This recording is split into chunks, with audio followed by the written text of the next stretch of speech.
오빤 강남스타일 강남스타일. What's up, my wizards? Dev from the place with the decks. Here's one right here. We got $10 Simic Aggro today, something I know a lot of people are pretty excited about. Now, it took me a little bit longer to put this video out than usual. That is because this deck went through an extra couple of days of testing, and it's changed form a couple of times, mostly to keep within budget, but there are a couple of different things that we can do right now for very, very cheap in Simic. I'm going to go ahead and go over them.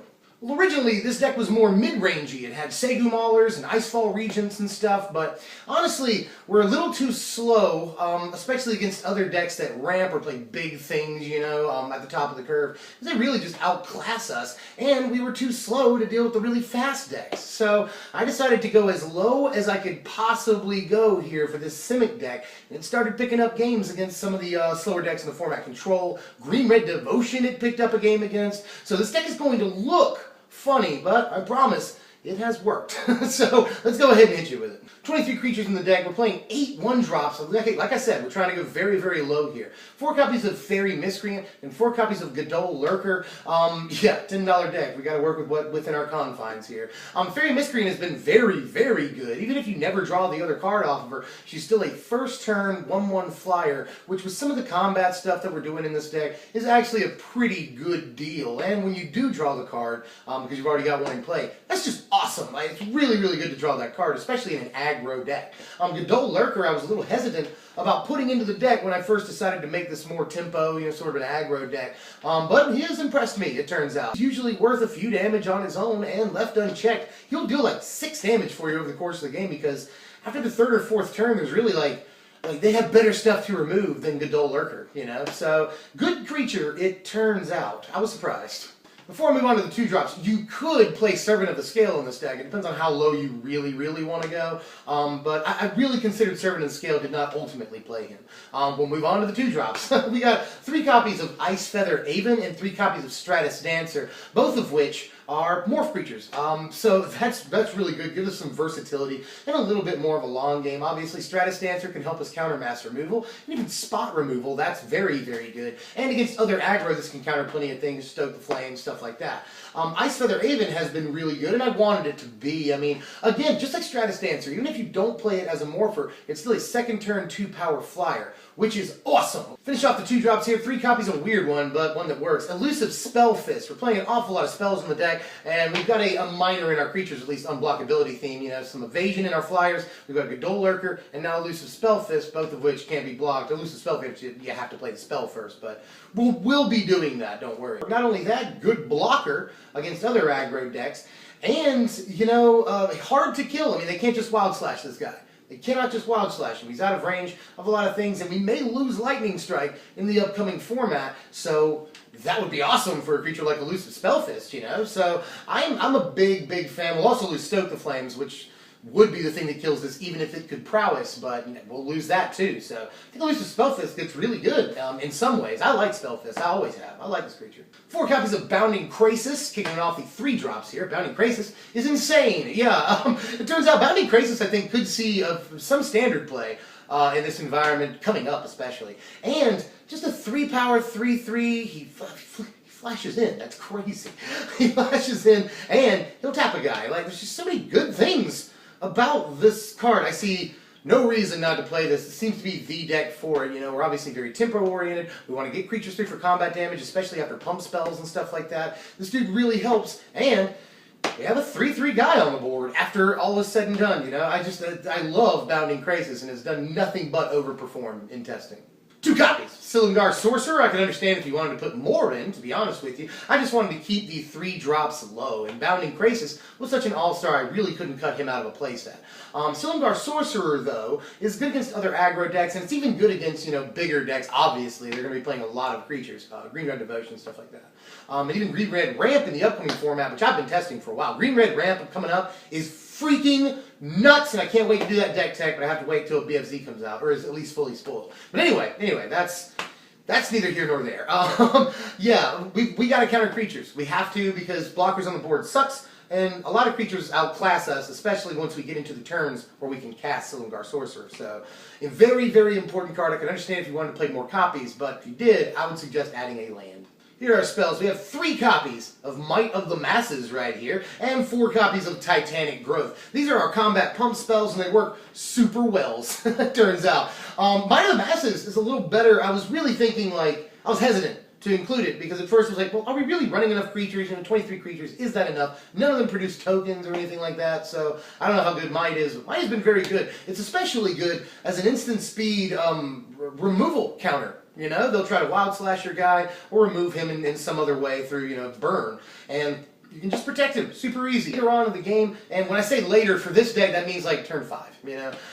When we're swinging with more than, you know, just a dude or 2, this card is really good. It can often be 1 mana +4/+4 +5/5. Might of the Mass is very, very good and helps us get through combat damage we would not otherwise have done. Titanic Growth, I can say the exact same thing. I hate the card costs 2 mana. I tried to go very, very low, like I said, with this deck. And I want more 1 mana pump spells. We lose, Gather Courage, the awesome Convoke pump spell. We lose that, and that sucks. But Titanic Growth is very, very good. Obviously, your opponent does not expect you to be playing a card like this, first of all. And makes even, you know, Fairy Miscreant unblocked to get through for 5 damage. Elusive Spellfist ends up getting through for 6, and he's unblockable. So there's just all kinds of cool stuff you can do with Titanic Growth. Obviously, Godol Lurker, he's unblockable. He gets through for 5 damage off of Titanic Growth. So these pump spells are actually really awesome. We're playing 4 copies of Disperse in the deck because, again, we're a tempo deck. We really just want to get stuff off the battlefield for a turn so that we can swing in and pump our dudes up, you know, stuff like that. So Disperse has been invaluable. It's very, very good removal. And we are playing a couple of copies, too, of Reality Shift right here. But at the same time, Reality Shift is good. It is very, very good, and it takes care of huge threats, which I think will be more important in some ways in the upcoming format. I mean, if people are going to try to make Ulamog a thing, then Reality Shift gets better, like, immediately. But in any case, that, again, aside, Reality Shift is okay for us in this deck because obviously the 2/2 that it leaves behind can in a lot of decks manifest up into something way more important, and that sucks. And a lot of our creatures will still trade with it, which is not ideal, but Reality Shift is good for getting huge over-the-top creatures out of our face, which is very important, because after the 4th or 5th turn, we'll start getting outclassed severely by creatures like Siege Rhino, big dragons, and the like, you know. And in the upcoming format, Eldrazi and stuff like that. So we've got to get huge threats off the board. And the same thing with Disperse. We've got to get huge threats off the board, even for just the 1 turn, so that we can get some combat damage in. We're playing 2 copies of Send to Sleep. I've pretty much gone over, just go back and listen to everything I just said about those, because you're technically just getting creatures off the board for 2 turns. In a way, this is better than the other 2 cards, after Spell Mastery especially, because tapping down 2 guys for essentially 2 combat steps of yours is insanely good, it turns out. And against other aggro decks, you're essentially assuring they don't get through. And this is, again, really good against very, you know, high up on the curve decks that play enormous creatures. You don't have to worry about them hitting you for a couple turns, and you can breeze right by them. Send to Sleep has overperformed in testing, to say the least. I really like the card, but I wouldn't play too many more copies of it than what I'm playing here. And finally, 1 copy of Become Immense. Another pump spell, right, but we're playing, 15 instants and sorceries in this deck. We're playing just enough to where Become Immense can be a 1-of and be fine. Now, I could play a 2-of, you're probably right, guy in the comments section, but oftentimes we are not secure in that. I started off with a 2-of Become Immense, and honestly, I see it too often. You know, people will be like, 1-of, but a lot of decks, you know, you see the heroic decks play a 1-of, or sometimes 2-of, but very not often anymore. Become Immense. Become Immense is a very, very powerful card, and a lot of times 1 dude will get through for combat damage, and that's immediately at least 7 damage, you know, oftentimes 8, even 9. So Become Immense can end the game for you in a hurry, but that being said, we're not playing, like, for instance, Send to Sleep. It doesn't have very good synergy with Send to Sleep. We gotta have at least the 2 things in our graveyard for Send to Sleep. Become Immense, not great synergy with that. So I don't want to play all the copies of it, but it has been very, very good in testing.